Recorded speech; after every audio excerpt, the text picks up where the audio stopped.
Welcome back to part 3 of our driveway big dig. I'm going to introduce this video from a loading dock at a restaurant I'm delivering to. I think in a way it's symbolic that life goes on. I got to get all these deliveries done, and that was the case too while the driveway was being made. Yes, I scheduled around the 2 big days, but before and the after and all the prep, I'm out delivering firewood. Life goes on. So I have to get this wood down the road. I have customers that need me. But today, guys, you're going to see the rocks coming in. And this was a big challenge for me. Number one, I was under stress. Let's make no bones about that. That was stressful for me. And I was under the gun because the dump trucks were coming one after another, and I'm inexperienced in the machine, and I just couldn't get the videoing done. There was one thing that had to give, and it was the video. So there's no videos of me running the machine. I hope that I brought you enough of it to where it's entertaining for you, and you can see how we went about getting it installed. So I hope you enjoy this.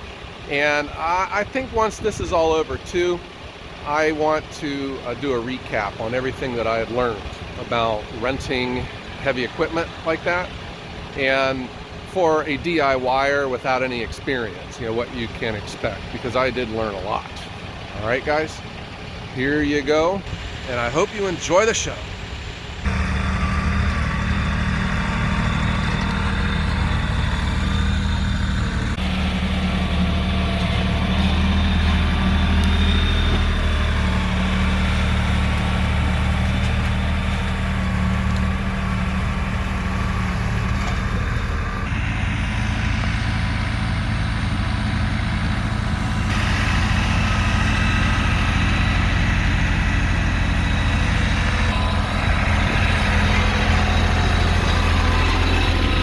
That's my nephew now in the operator's seat, and it's one thing I've learned now is when you have a rental like this, you have a lot of friends, so everyone's all excited.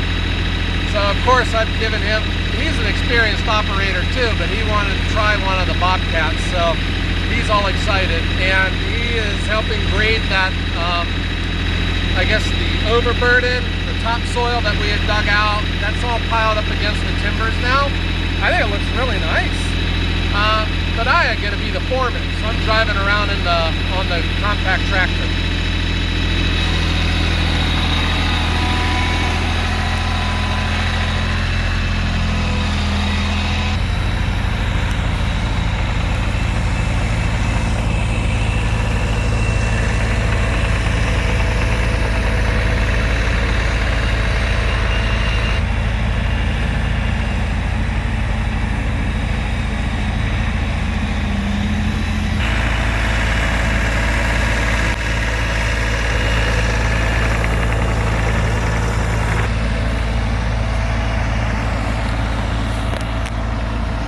And the truck is gone. Here's our first load. I'm gonna get this smoothed down, and he will be back within 30 minutes with the second. So I gotta hustle here, guys. Guys, I am dangerous with this thing. Oh my God. That was stressful because I'm under the gun here too, but I just took my time with it and used this, used the plow, and just kept pushing it down and waiting on the next load. I think I could probably thin it out a little bit more on this side, but maybe 20 ton will be enough. I don't know, we'll see here. And there goes truck number 2, and the driver is just looking at this, and he thinks that we're too thin and that I should probably look for another load of these big rocks, but I'm going to spread it out and see what we're up against here. This first load went in a lot thicker than I thought it was going to, and he did as well. So all right, I'm going to start running this machine, and then I'll check back in with you guys. This is not easy to do, and I'm proving that. But these are just super touchy. You think you gotta really wrench on these because it's such a big, powerful machine. And man, you just touch these things,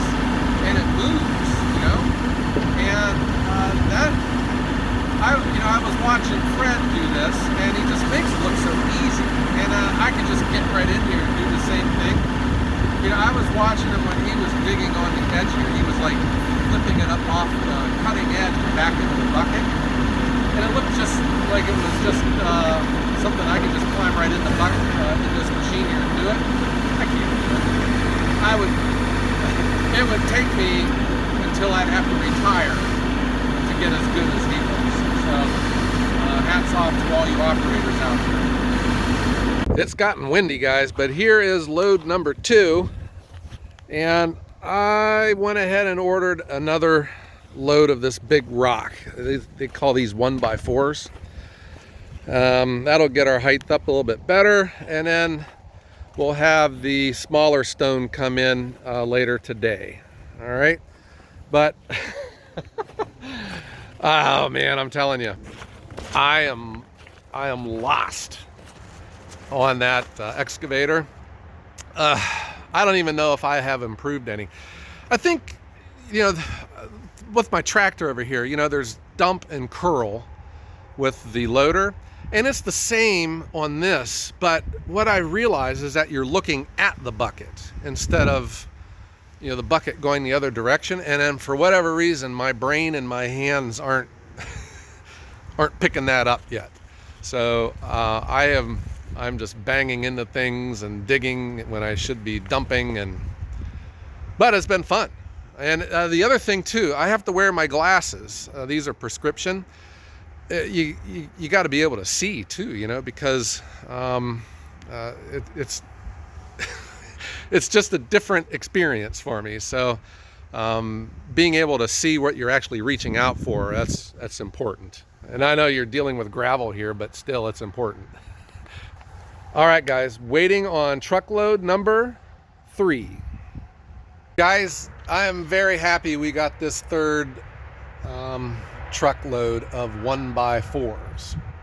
So this is 510. This is 15 ton that we've got in here, and man, it looks like the final product's pretty good. But I don't know, if you would have watched me do this, I probably burnt through a whole tank of fuel to get it this far. So what I'm going to do now is I'm going to run into town and get me a Whopper. Burger King is the official fast food restaurant of Ohio Woodburn. And then we'll be waiting on the truck to bring the top coat here, I guess. It's going to be number 57 gravel. Okay? Looking good.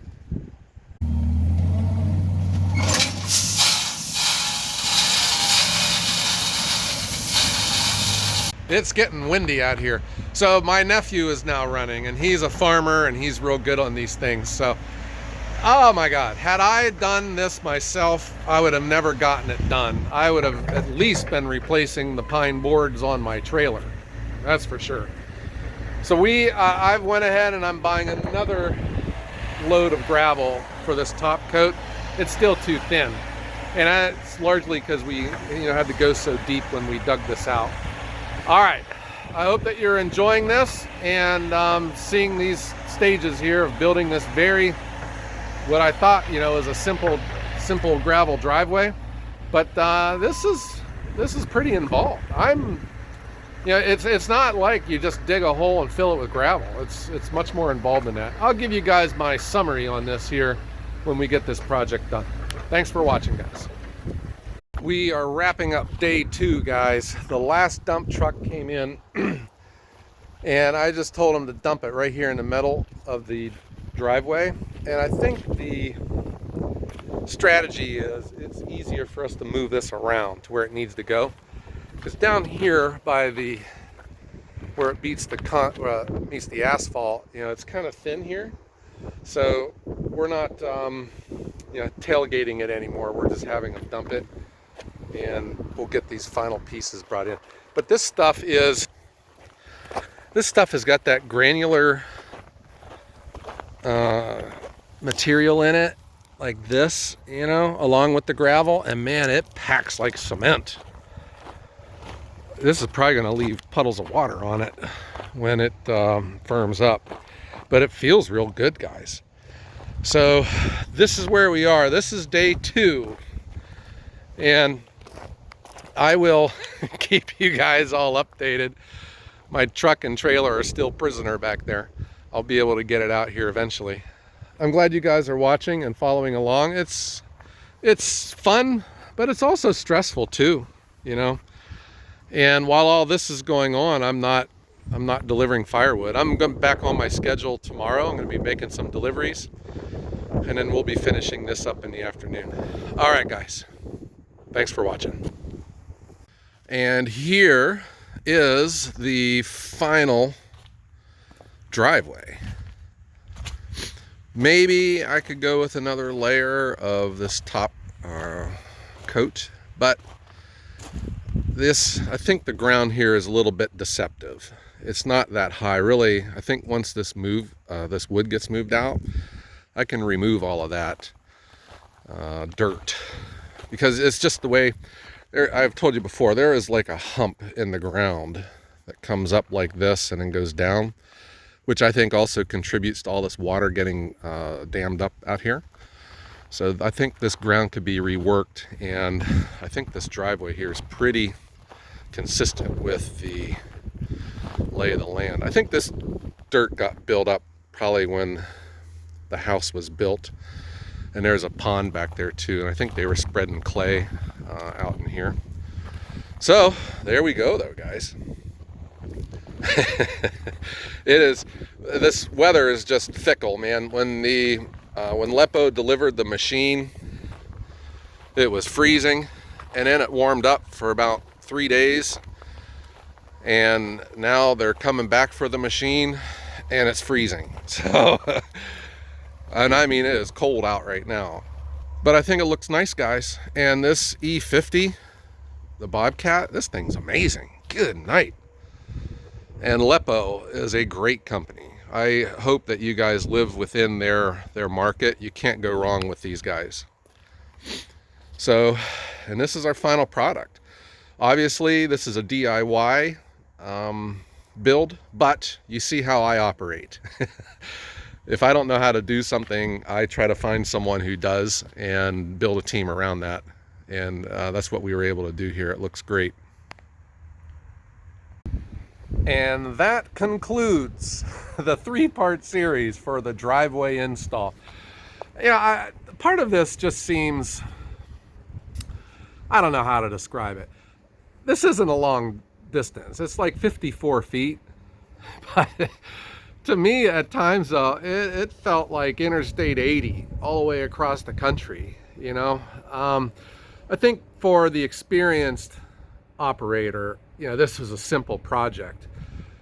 From my vantage point, though, you know, it was a complex project, number one, but the final product is huge, because this little stretch was a bottleneck for me, creating, you know, challenges for the drivers that didn't want to come here because they didn't want to get their truck stuck, which was a very real situation. This fixes that, and I'm here to tell you, this thing is hard as a rock, man. So it's been about a week since we've had it installed, but you know, with the truck, my own trucks driving up and down it, with the loaded trailer coming in and out, man, it is packed down, man, and it is nice. I think that I probably will add another, probably 2 dump truck loads eventually of the smaller stuff. I think it's a little thin in some places, but for right now, I'm happy with this. This will get us through the winter time, and this will help get us our inventory back up. So here are some thoughts about this. You may be in a spot where you're going to tackle a project like this, and serious, if you were like me, where you have moderate skills, you know, with trucks and equipment and trailers and this and that, you know, my biggest exposure is the front end loader on my compact tractor. I hate telling people don't do stuff. I'm all about encouraging people to take, you know, accept challenges and go for it. But oh my gosh, don't think for a second that you have the skills to pull off a project like this. Not just because you are operating a machine that you've never operated before, but this is so much more complex than just digging a hole. It really is. And right away, I'm here to tell you that if I had done this all by myself, if my good friend Fred was not available, I would have butchered this project, because I would not have dug as deep as Fred did. That sticky, gooey gray stuff, which I thought was clay, Fred, from his years of experience, says that stuff would have swallowed every bit of my gravel, and I would have been right back at square one probably within a year. So I would have never even dug it that deep. I wouldn't have had the courage to dig that deep, because it's, there's the unknown here for me. I've never done anything like this. I had never dug, with a machine or dug that deep. So that was a big deal. All right. So then I immediately got into cost overruns. We dug down so much deeper than what we normally would have. It was up to 3 feet in that one spot. And this was, guys, the whole problem with this land, I think, is when the house was built, we do have a pond back there, and a lot of this dirt had been moved around. And that's why this area is so soft, and there's so much more topsoil here, I think, than other places, is because of some previous work that was done here. And that's why, that was the great unknown. And had I paid an excavator to dig this out, they would have found right away that, the rock that they ordered for my quote wasn't going to be enough. And I would have been so much deeper, paying someone else to do that. So the cost overruns was a big deal too, because I almost doubled my amount of gravel, but that had to be done. That, though, still, with the gravel and the rental, I was still under the price of a professional coming in to do it. And there was some very good advice that I was getting from people, that, Joe, you sell firewood, stay in your lane, just pay someone to do this. And I think that is a very real recommendation that I have for some people. If you do have a reputable excavator that can come in and do that project, it might be in your best interest to do it, Now, there were skills that I was wanting to get. And I did run that mini excavator. I just never got a lot of video of it, and a lot of the video that I had I didn't think was relevant to this project, so I didn't put that in. But if you wanted to see this guy running a mini excavator, just envision a drunk octopus running an excavator, and that's what it looked like with me behind the controls. That was terrible. I think I would have eventually have gotten proficient at it. I think I'm getting pretty good with the front end loader on my tractor and the grapple. But remember, if you have no experience running that excavator, it looks easy when Fred was running it, but man, you get in there, you are clueless. You are clueless. Not only are you clueless, but you are also, you're on the clock. You got to get that machine to produce for you, and then it's got to get back, because you're on a rental and it's got to go back. And is that another cost overrun that you can afford, or is it even possible? Because some rental companies, they're on a schedule, and that you got that for so much time, and then it's gone. The other thing, so that caused me stress. What else caused me stress was, I had one eye on the sky this entire project, because you can see how a hard rain shuts everything down. You would not want to be out here digging in the rain and then dealing with what was sticky mess of a mud hole anyways, would just been 10 times worse. All right. And then the other thing that caused me stress was, the moving parts was the trucks and the rocks coming in. And we live very close to the supplier, and those trucks were coming. And Fred couldn't be here on the day that I'm spreading gravel, so it was just on me, and I didn't know what I was doing. This task was simple enough, though, is just get it smoothed down so that the next truck could get in here and get it dumped.